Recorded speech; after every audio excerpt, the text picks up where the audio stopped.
The Toronto Raptors for 24 years had attempted to bring a championship to not only the city of Toronto, but to the entire country. For the last 2 months, this Raptors team has taken the city of Toronto and the entire country on a ride.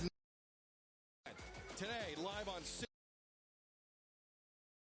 fan base will get the opportunity to say thank you. It's a beautiful day for a parade and a beautiful day to celebrate Canadian sporting history. Championship Parade brought to you by Tangerine Bank. My name is Sid Xero. He is Tim Micallef. We host the show on Sportsnet every day. Please watch. It feeds our families. This is such a big day. Is anyone here? We're live. Make noise. Make some noise. We're live. Yeah, so there are more than a few people there ready to party. And speaking of party, we're having another one. A Raptors Rewind watch party presented by DoorDash. And DoorDash brings you the food you're craving right now, right to your door. Delicious, delivered DoorDash. Faizal Khamisa, Donnovan Bennett, Danielle Michaud here one more time for another party with all of you, whether you're watching on YouTube and Facebook. We appreciate it. This one is a championship parade edition, guys. And I see the questions already in the chat. Are you guys re-airing the whole 7 hours? No, we're not. We've reduced it to the best parts of the parade, and we are going to be here to hang out with you during it. We have some guests lined up as well. Tim Micallef, Sammy Hill, Ariel Helwani, and maybe if you're lucky, we'll get a former Raptors assistant coach coming to kick it with us as well. What do you guys remember? And I want to start, I know, Danielle, you were with me, so I'll start with DJ. What do you remember about the beginning of this parade as we watch ourselves, Danielle, talk through this, Deej? Great fits, by the way. Love the pink, Danielle. The jumper is on point. Faze, your bomber game is next level, and I love the part in the hair. He's killing it. What do I remember about the parade? The start of the parade? That the start of the parade was longer than the parade was supposed to be. That we were waiting at exhibition and waiting and waiting and waiting, and finally it's eventually started. But even when it started, it was a slow creep, a slow crawl. We'll see it in a bit, partially because Nabatya was leading it, and he was literally shaking hands with everyone in the parade. But there was like this pent-up anticipation as we waited and waited and waited. And it continued to build. And it's not like when a game starts, everyone's nervous. It was just an after party for the entire 7 hours. It was like Caravana, but everyone was wearing a jersey. And I really, really enjoyed it. What did you guys remember? Well, first, I'd like to say that Faze and I matched, and it was not on purpose. You have that baby pink underneath. Oh, yeah. Spend too much time together. 0% of people watching this believe that. 0%. And what I remember from this moment, when we're at the Princess Gates, is that all I could see was the swarm of people at this first spot, right? Like the buses are going to come out, and this is the beginning. And there was this the turn that it had to take to get out towards Lakeshore. And I was looking at like the space that was from one side of the street to the other that they'd left open for said bus to get through. And like, I'm no mathematician, but didn't look like enough space, not even close to enough space. And I'm watching as Toronto's finest, the police are trying to keep everyone, everyone's calm and everyone's excited. It was just, there were so many people. It was bananas, and that was what all day, right? People everywhere. Here's what I remember. First of all, Danielle, you and I met up, I think it was between 5:30 and 6 in the morning, I think was the time you and I met up to get makeup done and then to go make our way to Princess Gate. We met right outside the square here, where I believe 100,000 people were holding it down, thanks to our homies at Sportsnet Stats. They said 100,000 people were in attendance at Nathan Phillips Square. By comparison, on New Year's Eve, usually 60 to 70,000 people. It also happened to be my birthday that day as well, and, part of me just felt like 1.5 million people showed up to celebrate with me, but wasn't the case. I have a question I want to ask you guys, and whether or not there's regret almost a year later or not. What footwear did you wear that day, and do you regret a certain shoe knowing that this thing took 7 hours? And I could start if you want to try to trace back, because I wore a pair of New Balance, not because like they were comfortable, because I thought, if I do my part, Kawhi's gonna stay. You know, Kawhi's gonna stay. You're joking. You're joking. No. You thought out of that scene he was gonna look down from his bus like, FaZe has got those gray New Balances. Okay, all right. Forget about going home. I'm gonna stay. It was more subtle. It was more like hey, like let's all do our part, right? Because FaZe has those 9.5s, and I gotta continue to play here for 3 more years. What shoes did you have on the feet? I feel like I had my white Air Force Ones on. FaZe, correct me if I'm wrong. You probably remember better than I do, but I'm pretty sure I went with the classic fit, and my only mistake there, comfort was no problem, but white, bad idea. Yeah. I believe I had my Raptors colorway Jordan Nike J's, which there are not many of because they were actually supposed to be a Drake OVO launch. I believe I had those, which I was blessed with earlier in the postseason. But would I have changed my foot attire? No, I probably would have got a scooter or something like that. Yeah. Because moving around was difficult at the best of times. So I think my mode of transportation would have been a bit different, but not because of the shoes. You complimented my. So I was gonna say you complimented my what are they called, boiler suits or whatever they're called, jumper, and it had a utility belt, and it ended up being the best accessory because I was able to hang all my crap off of it while we were walking for what felt like ever, the longest walk. I remember looking at the route and being like, wait, if we're on foot, are we walking this entire thing? Oh, we did. Can I just ask a question? Why are we correcting you on what your female fashion is called? Like boiler suit? Are you checking someone's water tank? What are you talking about? You think at Aritzia they're called boiler suits? It's a jumper. Where have you been? No, I'm almost positive they're called boiler suits at Topshop and at Zara and at Aritzia. So I will do a double check for you, Deej.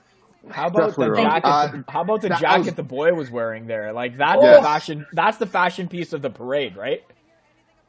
Yes, we didn't know that logo of the Raptor eating the Larry O'Brien trophy was going to be the logo on a failed ring, a ring that never came to fruition. the flex ring, I like to call it. But there's one of them. Yeah. Yes, there's a one of one. Check out the Silver Fox, eh? I believe it was your line, FaZe, but it was a one of one. Yeah. Look at the Silver Fox himself. Mark Spears calling McKechnie the Silver Fox. He's now my favorite. All right, let's bring in our first guest, the guy that was at the parade for the entirety of it, not just standing, but like live during it. Tim Micallef of Tim and Sid fame. The show is still going on, guys. Sportsnet 590 The Fan, 4 to 7 p.m. Eastern Time. Every single day, they're holding it down and entertaining in the process as well. Tim, we're reliving the parade day today, obviously. The first question we asked was if there was a regret about the outfit or the shoes of choice, given how long it was. Do you have a regret with what you wore that day? For 7 hours of commercial-free broadcasting, I should have put feminine napkins under my armpits is what I should have done. That's where I should have gone with this. Now, I don't want you to get the visual on that, but I was sweating like it was hot in Nathan Phillips Square. And I know there are a lot of people, I noticed the chat earlier, at least on YouTube, people talking about where they were.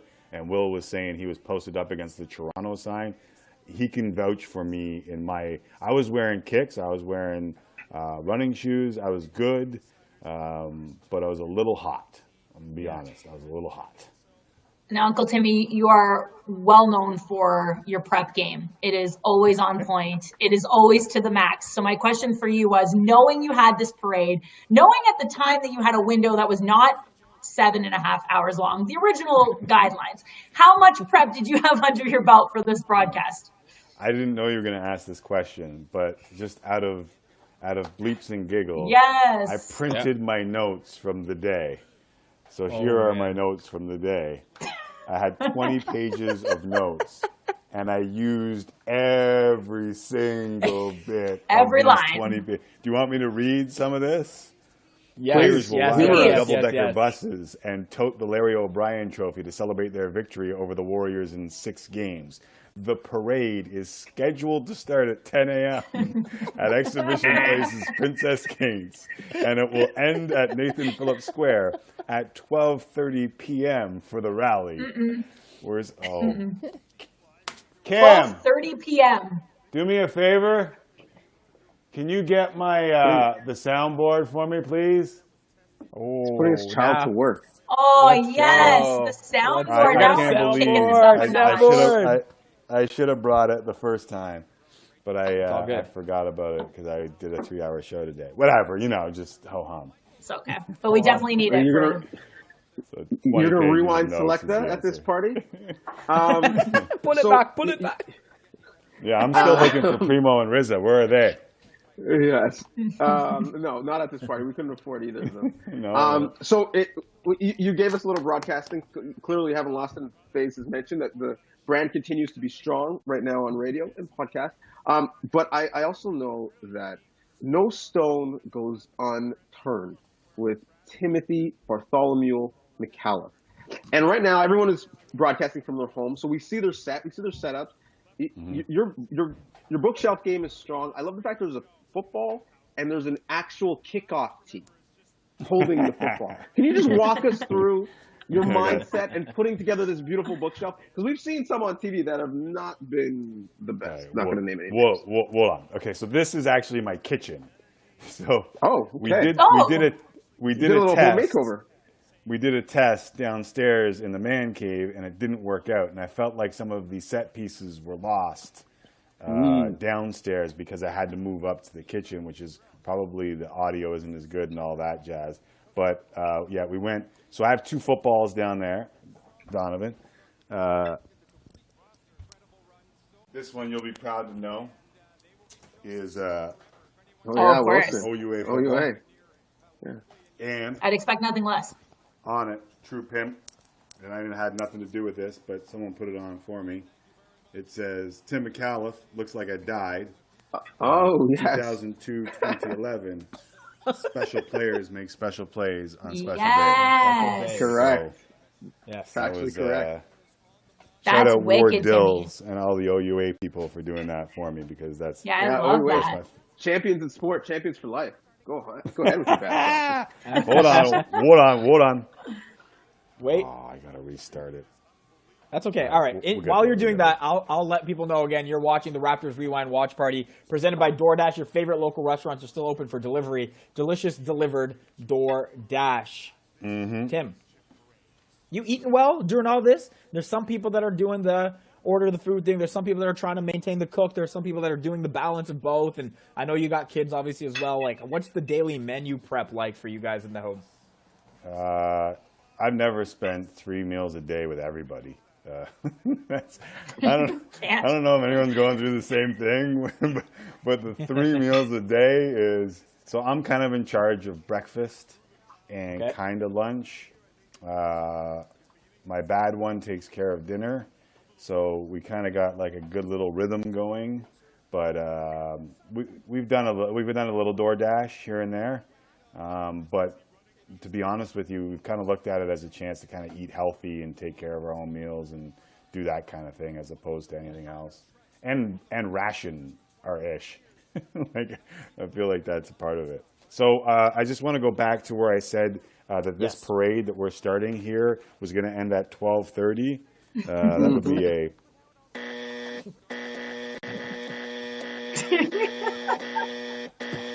And for DJ's line earlier... Oh, the soundboard is, it's beautiful. Is it working? It's Yes. perfect. Timmy, you know what else? Am I the only guest that brought his own soundboard? Yes. Yeah. Correct. You're bringing the We heat couldn't afford already. Tory Lanez, so. Listen, don't even parent your children. Just speak to them via soundboard. They're doing something you disapprove of. Just let them know via soundboard.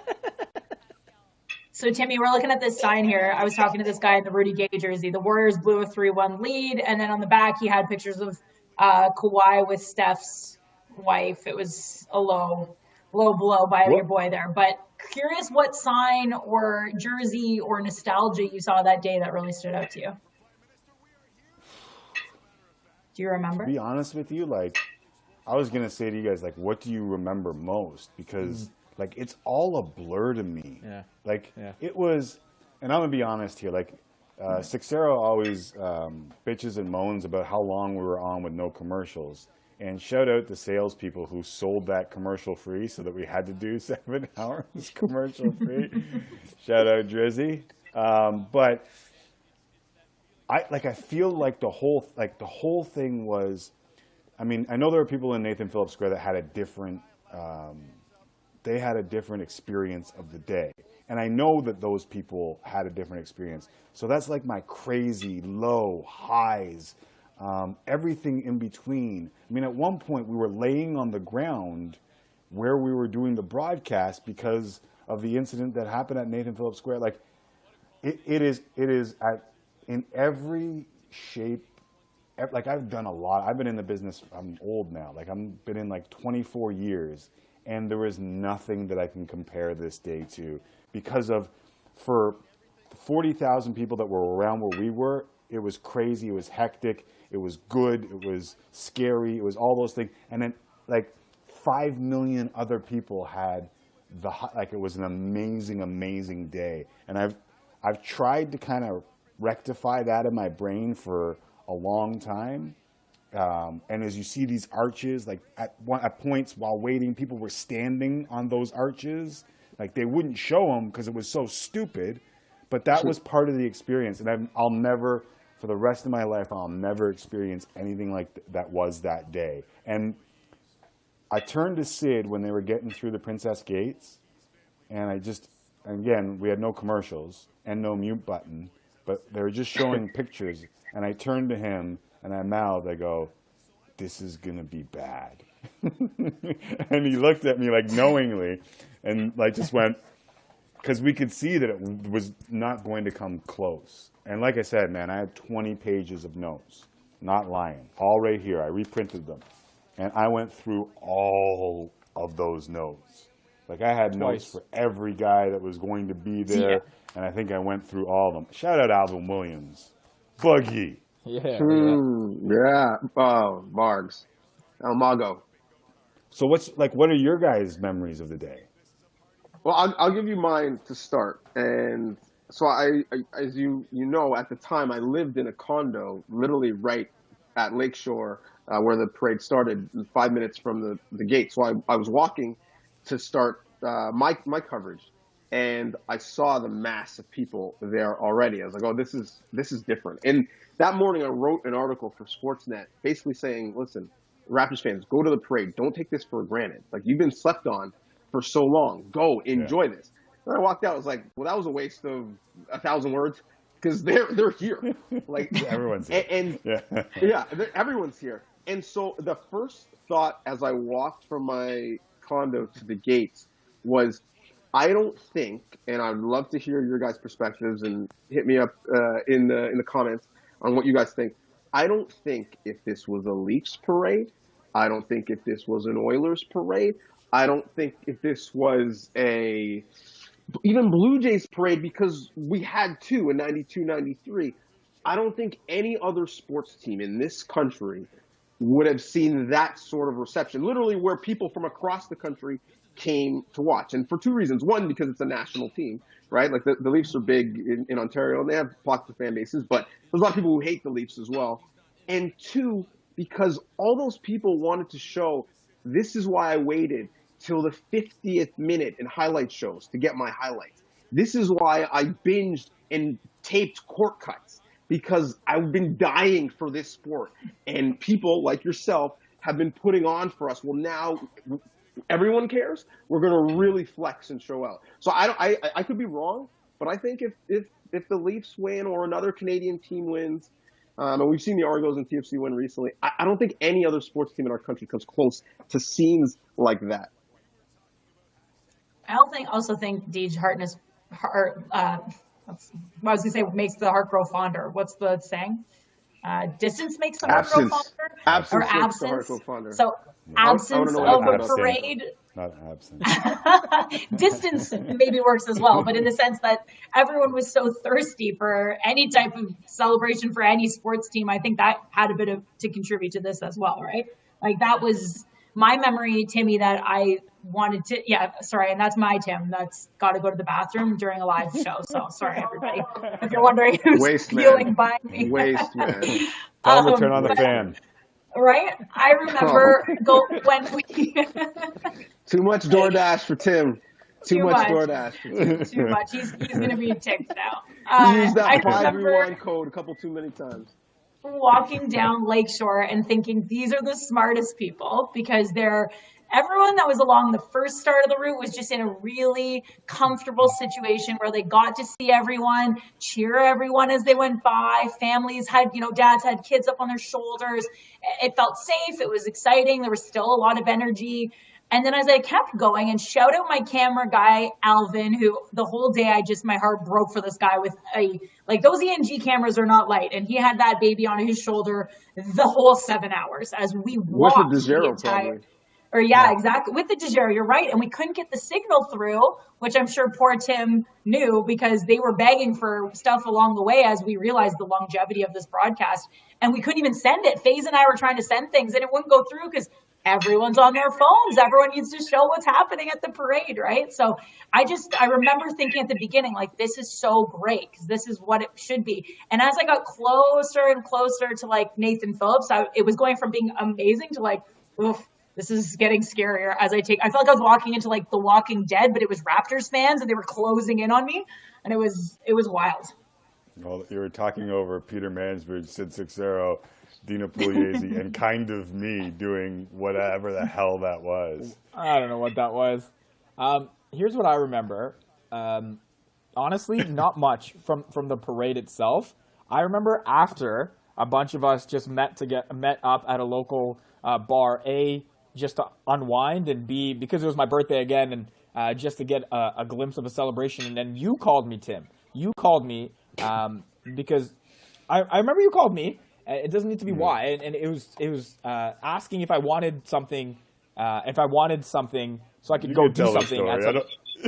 Okay, yeah. Well, you had Blue Jay tickets for that day, and obviously, you were done, given the day that you had mentally, physically. But so was I. Like, I didn't want to do anything, period.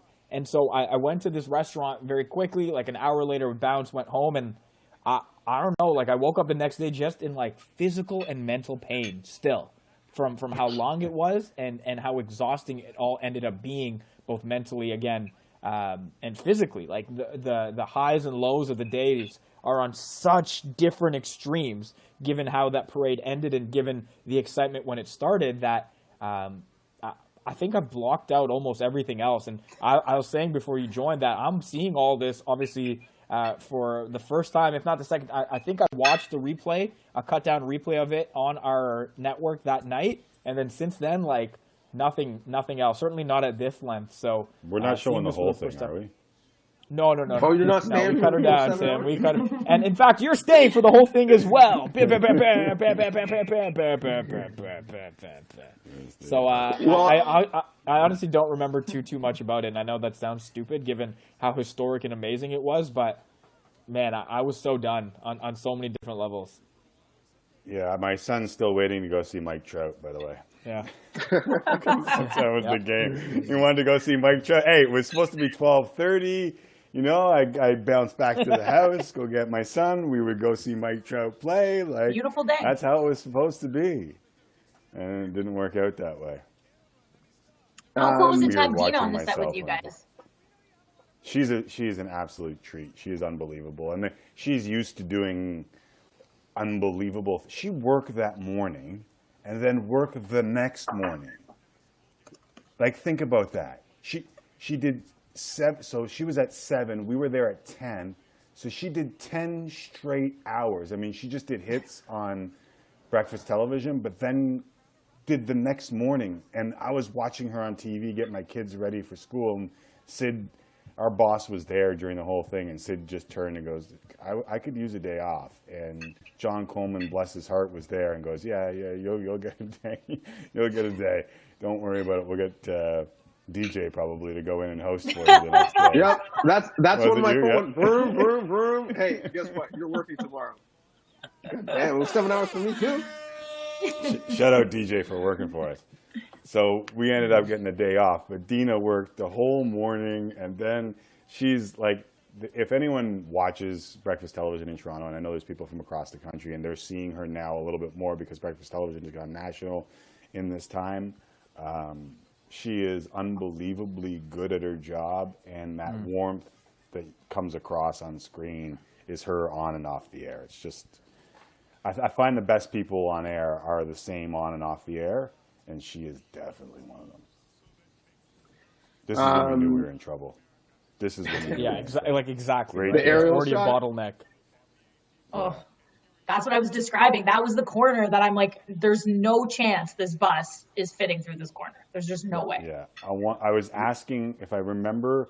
This is all coming back to me now, but I was like, can a TTC driver call in and give us the turning apex or the turning capabilities of because they're not getting around here. Like, shout out Coronation Park. Yes. Yeah. Like your show, Timmy. This is interactive on YouTube and on Facebook. We're getting lots of comments. The chats are going off. Blaine wants to know. Have to ask, and when someone says have to ask, they don't really have to, but they're trying to put a little buffer between the question that puts you on Front Street. How many beverages did Tim throw down after 7 hours of live broadcasting? So you may not remember this for a different reason because you were getting it in. How many beverages? Faizal or me? You. That would be you. That would be you. Because Faizal I'm gonna went guess to the bar. beverages. By the way, do you have a Moscow I think it was Mule in front of you? 100%. I mean, I'm offended that you would ask, my friend. It's the only cup he drinks from. No joke.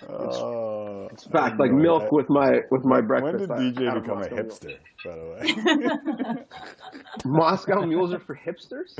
Yeah, whatever. You know what I'm talking about. Yes, kind I'm a of. distinguished I didn't. Here's the truth.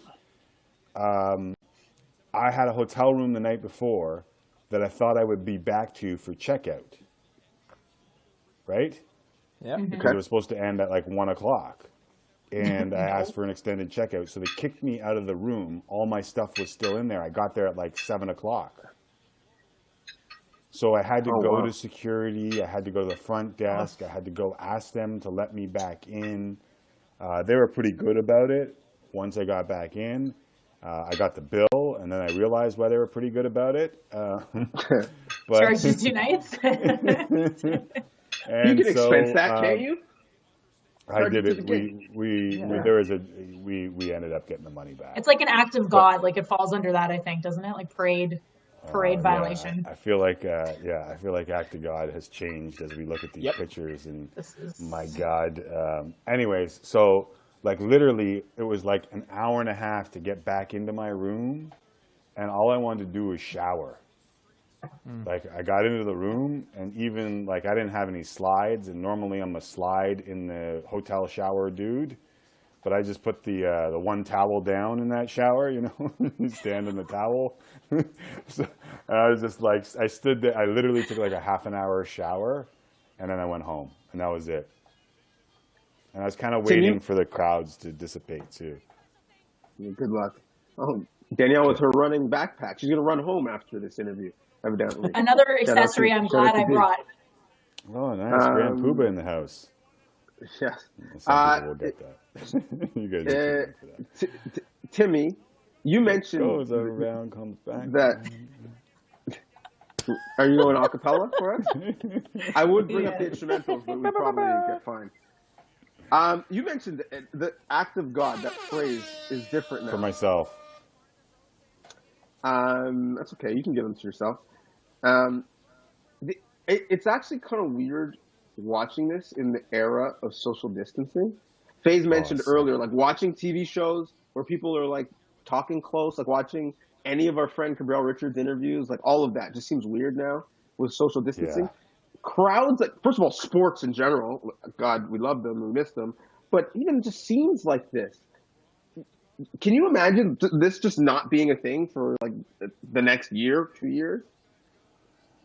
Yeah, I mean that's where we're at, right? Like, Yeah. trying to come to grips with if this is the last time we'll see something like this for a while. I mean, I was just Even Jurassic Park. yeah. Well, what about the games? What about inside the games? Exactly. Like, Inside. I don't know what I know this is not going to happen for a long time, but I have hope and faith and hope that someone will. I was just reading about Jonas Salk, and yesterday in 1955 he came up with a polio vaccine that was going to be used, and amazingly enough, turned down a patent on it and made it available to everybody, turning down millions and millions and millions and millions and millions of dollars.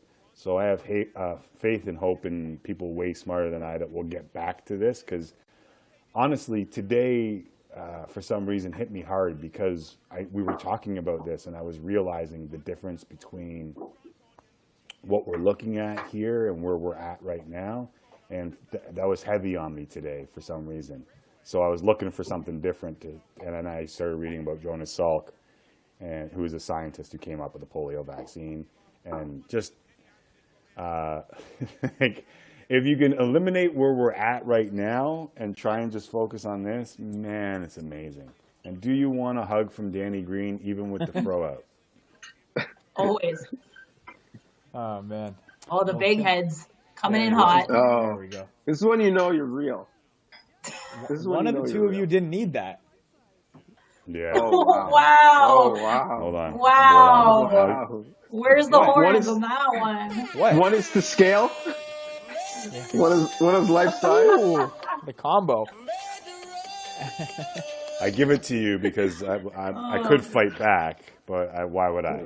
Here's. I wasn't talking about you. Nah. I wasn't talking about you. Oh, you weren't?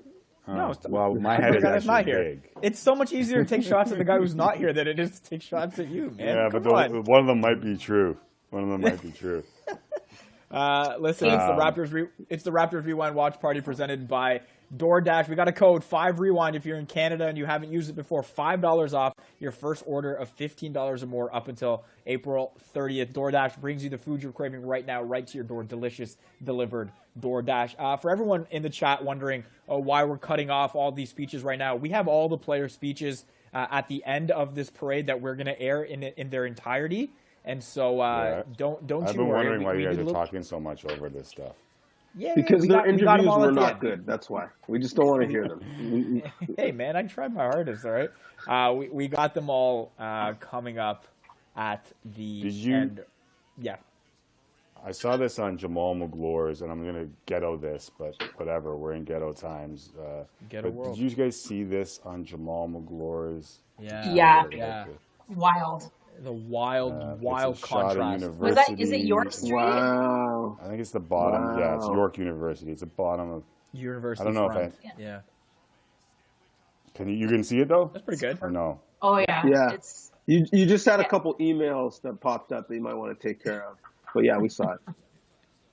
It's crazy, Tim. It's crazy to think about, like, Yeah.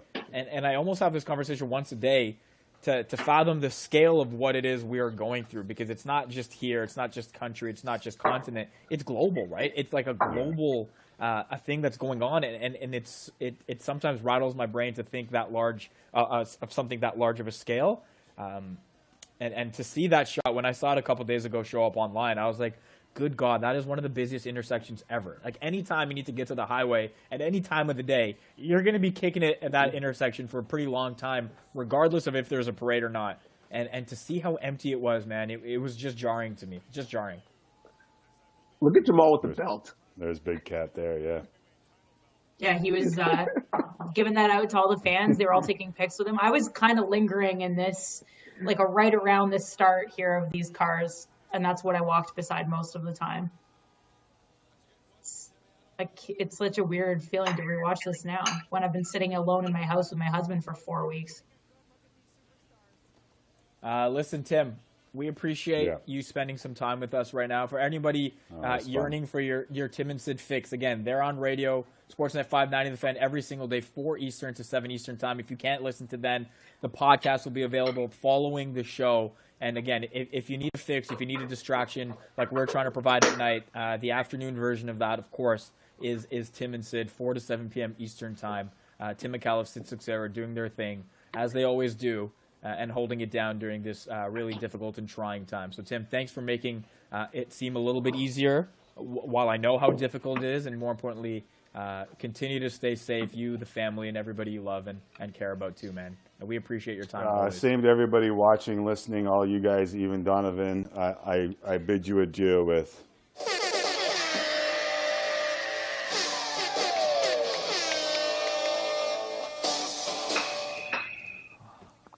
Amazing. Sunglasses here. Thanks, Uncle Timmy. Too late. The best. He left just like that. Tim Micallef. He gone. Can I ask a question really quick while I'm thinking about it?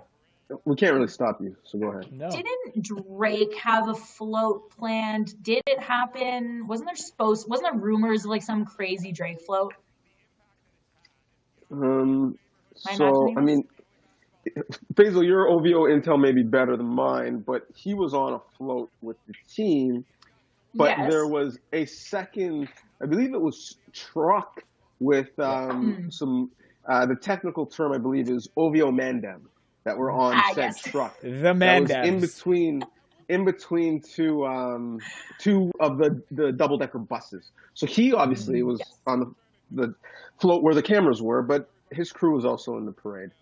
That So you was can't it. just sit beside Drake all year and not be at the parade. Yeah, it's Nico has great, to come exactly. too. It's probably in the Chubbs- contract that Yes. Future the Prince has got to be there. You know, Chubb's got to be there. Yes. Obi Forty. O'Brien's got to be. Everyone's got to be there. We have another guest that we're excited to have join us here right now. Sammy Hill from Canada Basketball. Yeah. Thank you so much for spending some time with us today. As we watch this parade, Sammy, I want to ask you first where you were during it and what you remember of it now almost a year later. Yeah, unfortunately, I wasn't able to be in Toronto. I was in Belgium with the national team. And I remember the day they won pretty clearly because we had a game the next day, and it was like 4 a.m, and no one on the team admitted the next day that we all woke up at like 3 and watched and followed the last 2 quarters. But we were all pretty pumped about that. It was pretty cool to be over there all together. And then we were still there for the parade, but I felt like I was there because every single person I have on Snapchat and Instagram was sending videos, pictures every second, every minute. So that was pretty awesome. Well, the funny thing, Sammy, is it wasn't just people locally on Snapchat and IG. It was the entire country. It was trending for what seemed like a week. When you were with the national team at the time trying to qualify for the Olympics, which you've since done, shout out, won't be this summer, but next, were you girls talking about, man, imagine if we could do something like that for the country with basketball? Was that part of the experience? Yeah, of course. I mean, we watched a lot of the games together through training camps and followed them overseas. And then we would watch them and be like, this is amazing what basketball is doing for the country and how everyone from BC to Newfoundland is watching and following this. And we're like going into this summer, or last summer now, trying to qualify for the Olympics and into the Olympics. We're like, if we could create this kind of like hype and following, that'd be pretty amazing. And I mean, we have a pretty great team, so it'd be pretty cool. I could definitely see there being a huge reaction, of course, to any Olympic medal that could ever be won. But this was like unlike anything I think we've ever seen in this country. Are you surprised or expected that this playoff run would be so beloved by the entire country, that this was Canada's team? Like, were these scenes surprising to you, or did you assume that many people would show up? Yeah, I wouldn't say it was surprising. If you'd asked anybody last September, I would say probably pretty surprising, but I feel like every month when the Raptors were doing this amazing, you could feel the excitement start to grow, and every game it felt like was a huge game. And then you hit playoffs and everybody everywhere is following this, and then it was amazing when they won. So I'm not really surprised with the turnout at the parade. Are you surprised because you're a GTAer, and on the best of days, getting up and down the Gardiner is hell. And now there are just cars just kind of pulled over on Toronto's most important and busiest highway because they want to catch a glimpse of the Raptors. What do these scenes kind of make you feel right now? Yeah, it's insane. It's so funny Yeah. watching these roads filled with people and buses of people all there to watch the Raptors when you're used to just sitting in that traffic driving by the AC or Scotiabank Theater. Is it Scotiabank now or ACC? Scotiabank Arena, yeah. Scotiabank, you got it right, Arena. yeah. Yep. So you're just used to seeing the arena and the CN Tower, and now you see millions, thousands of people lined up to watch them. So you see there, Sammy, Akil was interviewing Fred VanVleet. Who was your parade MVP? Who were you most into watching? Because there were some characters, to say the least. Yeah, I think the highlight of the parade for me was Marc Gasol. Yes. But that's everybody had everyone's their answer. moments. It was amazing to see. Yeah, has to be. It has to be. So the person that we saw almost as much as Marc Gasol throughout the parade, we already seen him a bunch, is the boy, Drake. And you guys, recently, your uniforms and your team is sponsored by OVO. You got the October's very own on the jerseys. What's it like for you to have that support, not just for basketball in the country like we're seeing with him throughout the Raptors run, but also for female sport and the national team? Yeah, I mean, obviously it's pretty amazing to see how he supports the Raptors and pretty much everything Canadian. And this February, when they announced that we would also be sponsored by OVO, it was just amazing to see the carryover from basketball and the Raptors into women's sports and the Canadian women's national team. And it's a pretty cool logo to have on our jersey. It's the Raptors Rewind Watch Party presented by DoorDash. If you're watching on YouTube and Facebook, we encourage you to continue to send in your questions as you have been doing. Sammy, we have one from our Facebook chat from Danny. He asked, which player, if any, inspired you to pick up a basketball and start playing? Ooh, that was a while ago. Yeah? I think I'll basic answer. I have to go with my dad and my brothers. My family's a huge basketball family, but I think the first person I remember watching and being like, wow, I really want to be like her was Diana Taurasi when she was at UConn. Those are really the first basketball games I remember sitting in front of the TV and watching, and she was just amazing and still is almost 20 years later, which is pretty cool. Sammy, it wasn't that long ago. You were born in 1994. You didn't see the Blue Jays parade in 92, 93. You were making us all feel very, very old. Very old. It old. wasn't that long ago. It wasn't that long ago. But we actually had a teammate of yours on recently, Natalie Achonwa, and she was amazing like you are. But she hit us up with her go-to DoorDash order. And so she actually told us she has a Dash Pass. When you were watching all 7 hours of this, what is your go-to order style? What kind of food are you getting when you're ordering, with the phone? I'm from the Danforth, so I got to go with Greek food. Yes. I love Yes. Greek food, so easy. Check. Greek is delish. And that makes sense. Yeah. The Danforth in general is just delicious. Yeah, so much good food. Love it. Look at these Look at this streets. scene.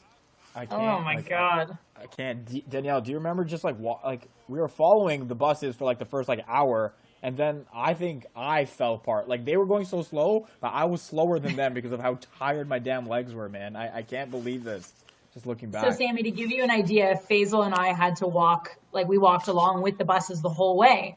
And I kept having people come up to me and go, are the buses here soon? Because we've been waiting a really long time. And I had to tell these people that they're in the bus route. Until you move off the road, these buses are not coming through. And that didn't seem to click with anybody. Yeah, no one seemed to understand that the bus had to actually drive right where they were all crowding in. So, wild. Yeah. My parents were a couple of those people, so.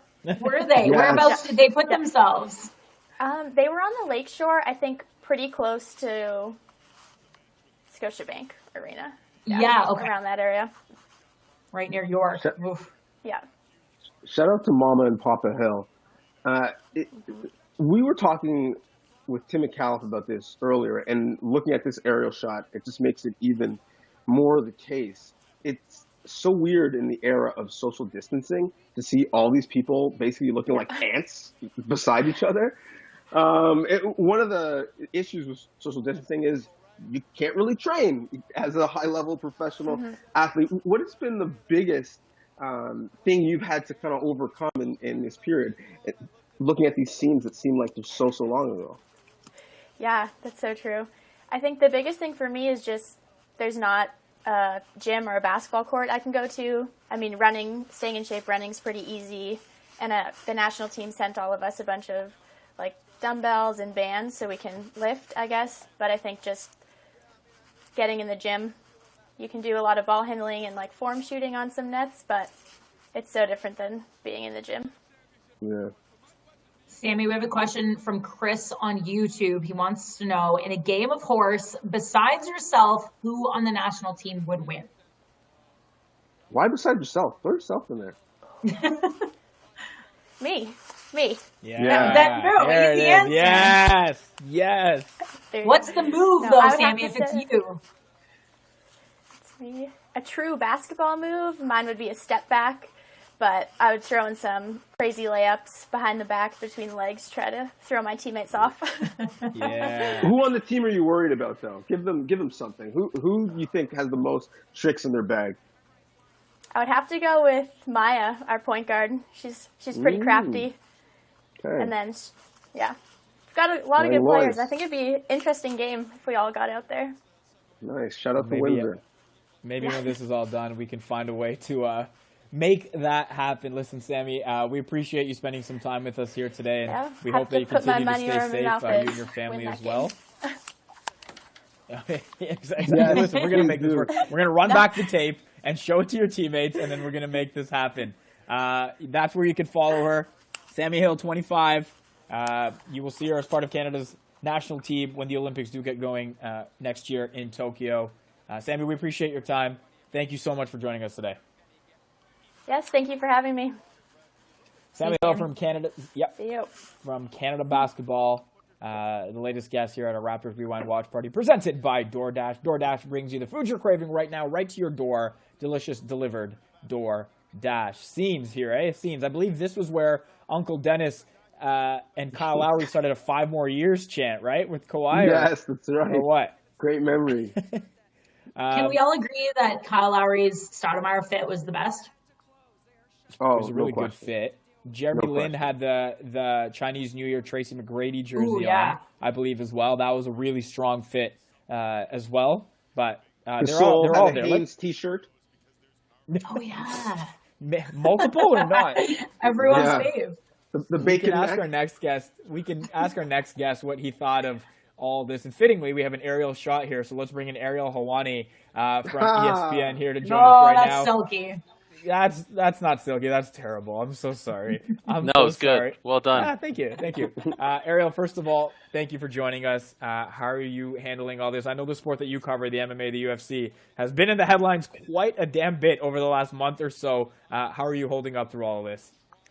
I'm doing great, guys. Thank you for having me. In fact, I've been bothering Ryan and the team over there each night to be on this, and he's telling me he's got all of these famous people, all these important people. So fittingly, he puts me on the last night at the very end. So thank you, guys. I appreciate We it. saved the best for last, Ariel. Come on. Thank you. I appreciate We that. couldn't get a internet connection at Fight Island where you're chilling right now. That's been the issue. I know. That's right. Shh. Parts unknown. No one knows where it is. What do you remember about this parade, Ariel, and the celebration as a whole? Because as a Canadian, I don't remember if you were in town or not for this, but certainly looking back at it now, what do you remember? Oh, I remember a lot. In fact, no one at ESPN knew anything about the Raptors even after their championship run. So they actually asked me to be a part of the championship parade coverage. So I got to sit there for 3 hours with David Lloyd on ESPN News right next to him and talk all about the history of the Raptors. You know, I grew up a diehard Knicks fan, but of course, growing up in Montreal, you had to pay attention to the Raptors. I went to, I think, their 3rd game ever at the Sky Dome with my friend Mo Liebman.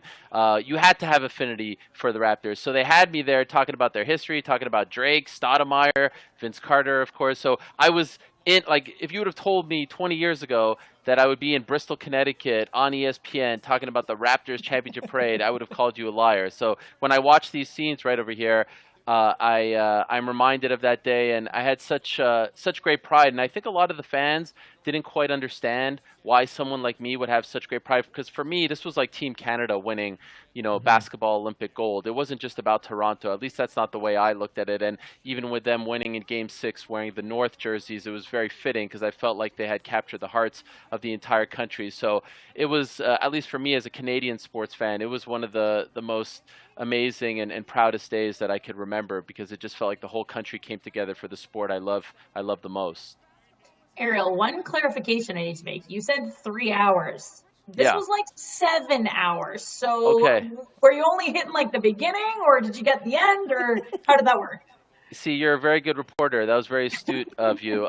So on Mondays, as you may or may not know, I host my own show that lasts 3+ hours. So I had to leave in the middle to go do. This was on a Monday morning/afternoon, so I had to go leave and do my own show, and so that's why I stayed around for pretty much half of it.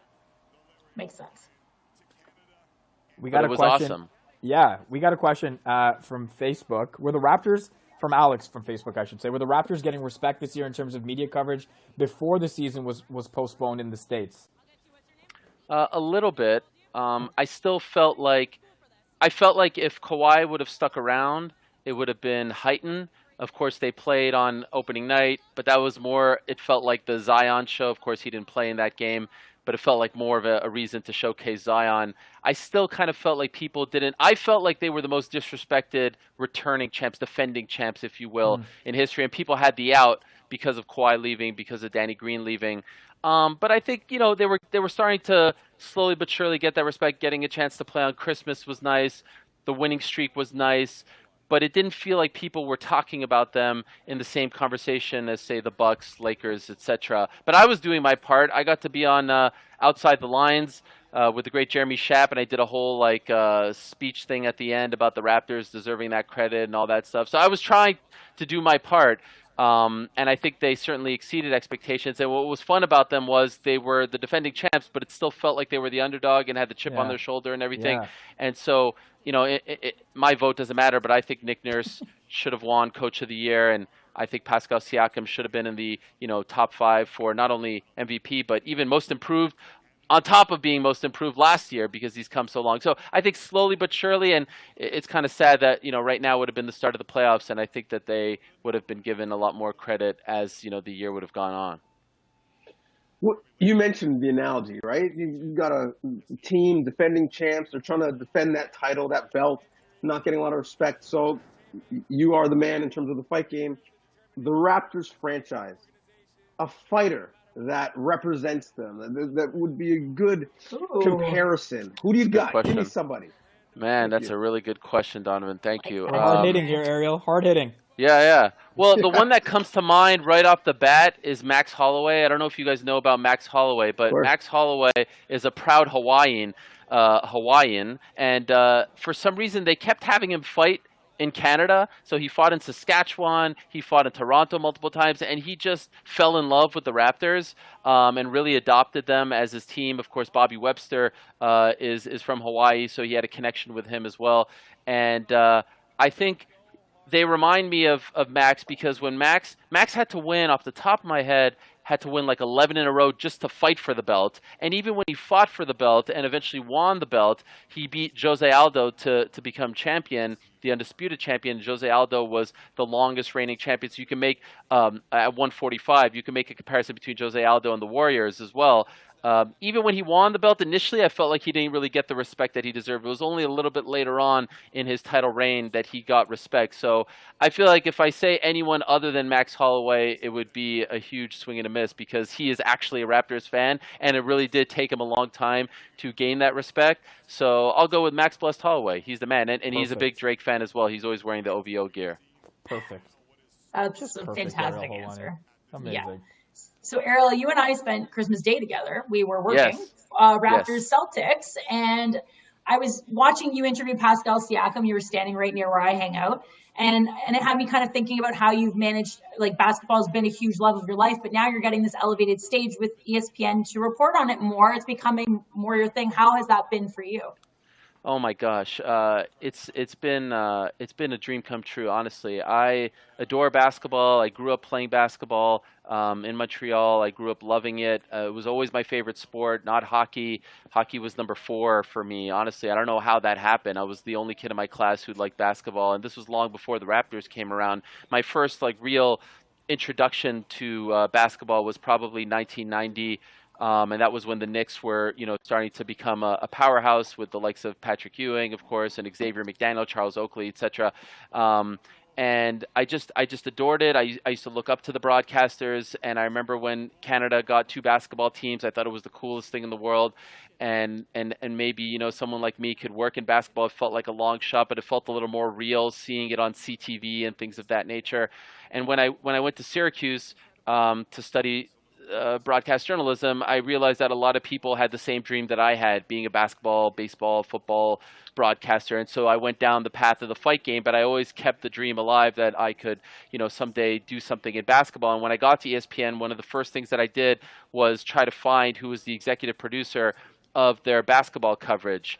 And it's a man by the name of Tim Corrigan, who's a super, super nice guy. And I just sent him an email out of the blue, total, cold call, if you will, cold email, if that's a word. And I said, I'd like to talk to you. And he was kind enough to take the meeting. And I said, I don't want to waste your time, but I'm a huge NBA fan, and I would just love to do anything involving the NBA. And he's like, wow, no one's ever come to my office and just been that blunt before. And I kind of feel like you only have one life. You might as well just go for it. So he said, honestly, we don't have any openings, but I'll keep you in mind. A couple months later, he called me up and asked me if I wanted to do Summer League, a few games for them, and I got to do 3 games, and that was my real first introduction. And the broadcast crew, so I did sidelines. The broadcast crew was George Sedano, who's the man, play-by-play, and Vince freaking Carter. And that was just mind-blowing. I'm sitting in production meetings with Vince Carter, and I had to tell him in college I had his poster Air Canada on my wall. I just had to tell him that, and he couldn't have been a nicer guy. And so I got to do 3 games, and no one said anything to me afterwards. They didn't tell me that I sucked, that I was good, that I was great, that I was horrible. So I was like, I guess I'm not that good because no one said anything to me. And then I get an email in October saying, hey Ariel, hope you're doing well. Here are your first 2 games of the regular season. Game 1, Mavericks at Pelicans, which was supposed to be Zion's home opener.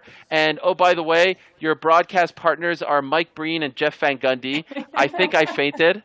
And Game 2 is Christmas Day in Canada, Celtics at Raptors. And I think I fainted when I read that as well. And so in total, I've gone to do 5 games, 3 Summer League, 5 regular season. Got to work with Doris Burke, Mike Breen, Jeff Van Gundy. I feel like I'm rambling here because it does truly feel like a dream. And I can't say enough about the people that I got to work with. They were so welcoming, so nice, so kind to me, checking in, giving me positive feedback. It's really been amazing. So I hope I can continue to do it because it's been everything that I ever dreamed of and more. Shout out to you, by the way. It's a great story, inspiring for us to listen to, and plus everyone who's watching. So thank you for that TED Talk that you just gave us on shooting your shot.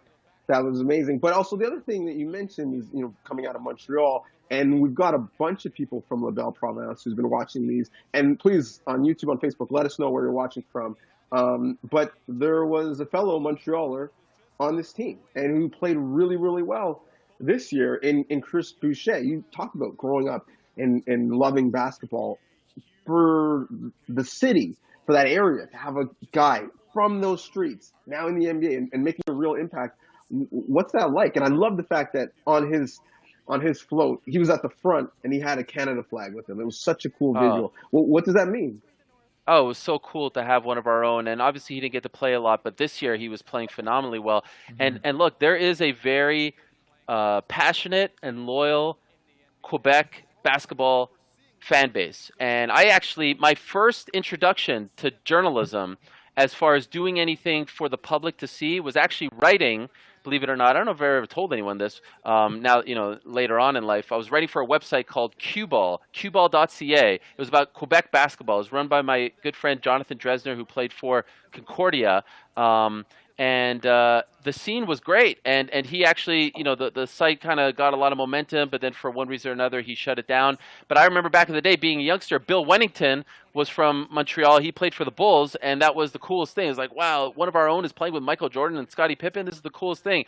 Later on, Joel Anthony with the Heat, Chris Boucher. So anytime there's a Canadian basketball player, I felt like I always had an affinity connection to them. Of course, Steve Nash and so many others. But when there was a guy from Quebec, from Montreal, that was even cooler. And so to see Chris Boucher on the actual first ever Raptors championship team was the coolest thing ever, and to see him now flourish into another one of these finds that Masai Ujiri and the team kind of plucked out of nowhere has been really cool as well. So yeah, I was super proud, and it just made it all that much sweeter to have one of our own on the team. I feel like I could listen to you talk about anything, Ariel. Yeah, like, it's just awesome. And I think we've all I appreciate that. At some point or another have had a conversation with you, whether they've been for work or for not, but we wanted to get you on, man, and that's why I know it didn't work out a couple days ago. I know. I want to make it clear, we were really looking forward to talking to you today, just for stuff like this, man, and this is amazing. Can I tell you about my first ever Raptors game that I went to, or did I just interrupted you? You will now. I'm just so excited to be here. You will this now. Is your show. I went to Raptors Timberwolves in so maybe it was their second season, because their first season was 95-96, so I think it was 96-97, and I was such a big NBA fan, like I said, so I went 3 hours early with my friend Mo Liebman. I think he's watching this, that's why I keep name dropping him. We played basketball when we were kids growing up, and I was so excited that Kevin Garnett, rookie, 3 games into his NBA career at a Farragut High School in Illinois, was playing with Tom Gugliotta, the man, and Christian Laettner, and I waited there to get his autograph, and no one knew who Kevin Garnett was. I was in the cavernous Sky Dome, and I said, and Kevin is now walking to the locker room, and I was like, Kevin, I'm in 9th grade, I think, or 8th grade, and I'm like, Kevin, can I have your autograph? And he goes, my man, I got you. Let me just go get something from the locker room, and I'll be right back. I was like, oh my God, I'm going to get a Kevin Garnett autograph. This guy's going to be Rookie of the Year. He's the man, number 21, T-Wolves, Farragut High School. I'm waiting there. I'm telling my friend Mo, who doesn't know anything about Kevin Garnett, I'm like, this guy's legit. Trust me, I know about him. He was drafted 3rd or something, 5th, 6th, whatever. He comes back, and he runs by me, and didn't give me the autograph. You know who did give me the autograph? Gugliotta and Christian Laettner, not Kevin Garnett. So ever since that moment, I hated Kevin Garnett. And, of course, later on, he became a rival of the Knicks, but I always hated him. I despised him. No one was asking him for an autograph that day. No one cared about who he was, and he ran by me like a Benedict Arnold. So that was my first ever introduction. And, of course, I'll never forget, I was so excited when they beat the 96 Bulls. You remember that? The 72-10 Bulls on a Sunday afternoon. I think Rob Faulds was calling that game with Leo Rounds. He had the mustache going. You remember Jordan hit the shot on the baseline? It was incredible. I love those teams. David Stoudemire, Mighty Mouse commercial. You remember that as a kid? That was so influential. Yes. Best, of course. So then my immediate thought, Ariel, is have you seen Kevin Garnett since? And can we get this meetup? I need you to see him and tell him that you've been spurned forever by this moment. Listen, not only have I not seen him, if I did see him, I would completely shun him and walk away. He would be asking me for an autograph because at this point, I'm probably more famous than he is. What has he done? Oh, Uncut Gems? Uncut Gems? Did you see Uncut Gems? No, of course not. I wanted to see it. I love Adam Sandler, but when I found out he was on it, that Benedict Arnold, I was out. I'm still upset about this. It really bothered me that he ran by me like that. I mean, listen, it would have literally taken him 5 seconds to scribble his name on my program. That's very impactful as a kid, you know? And you were spreading the good word of Kevin Garnett, rookie, who was going to dominate it. He didn't even care. Oh. Absolutely. And did you see the story that came out that he doesn't want his number retired? He doesn't want this acknowledged? What is that all about? What is that all about? Eh? Man, all of a sudden, he goes and gets a ring. He was not even that important to that team, if we're being honest, to the Celtics. Goes and gets a ring. And he's turning his back on the team that actually gave him a chance and drafted him. KG. Fantastic story. Hey, look at this, D. Hey, look at you guys. There we are. I can't believe we're standing, because I feel like I wanted to fall over and just, sleep on those streets, man. Oh, Ariel, you mentioned that. Ariel, you mentioned the cavernous Sky Dome. Yes. For someone who maybe doesn't know, maybe we have some younger people watching on the stream, can you explain the difference between going to a Raptors game at the Sky Dome versus maybe going when you have a crowd like this? Oh my gosh. The Sky Dome actually later in life reminded me of going to games at the Carrier Dome in Syracuse, right? Because they're really like baseball, football stadiums, and they're not meant for basketball. But there was just something so special about Canadian basketball. Like, I remember it all. I remember who jumped in the inaugural, I'm probably asking you guys, you know this, but this is the one I love getting people on, the inaugural jump ball. Who was it? Do you guys remember? Zonta. And? Oh, you mean from the other team? Yeah. Oh, no idea. Didn't they play the Nets? They played the Nets, yeah. Pretty sure it was Ed Pinckney.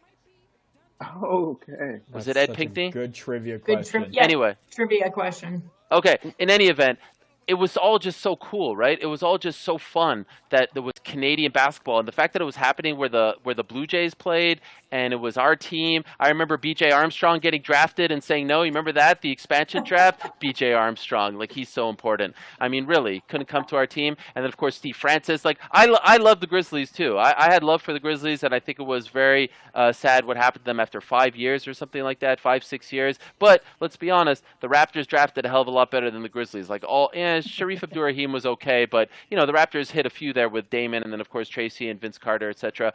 I remember vividly the slam dunk competition. I had all my friends over at my house in 2000, and I was telling them about Vince and T-Mac, and it was so cool to see one of our own. It was just really cool. But then the problem was, first ever Raptors playoff series is against who? My Knicks. So I was very conflicted. Of course, I went for the Knicks, and then they beat them, I think it was the following year, which kind of sucked.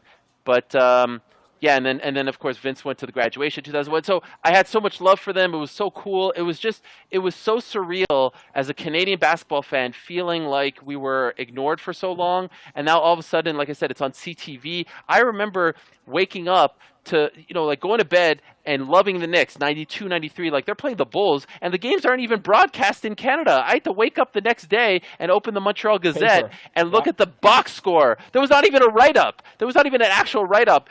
TSN, I'm sorry for saying, but they would show, you guys weren't around back then, so I could say it, right? They would put the highlight, like it would be like a scroll at the end, and now here are the basketball scores for the playoffs second round. Like, it was just like it was like a full screen. It was not even a highlight. It was unbelievable how disrespected the sport was in our country. And so to see it then start to become a thing and to grow up was very exciting. And so I loved going to Skydome. I went a few times. I even went to Maple Leaf Gardens one time to see the Pistons and the Raptors, and I got Michael Curry's autograph, if you remember Michael Curry from back in the day. Man. Not related to Stephen Curry, by the way. No, unrelated. No. And by the way, Sportsnet, we would never do that. Have the sports scores at the end. We'd never do that.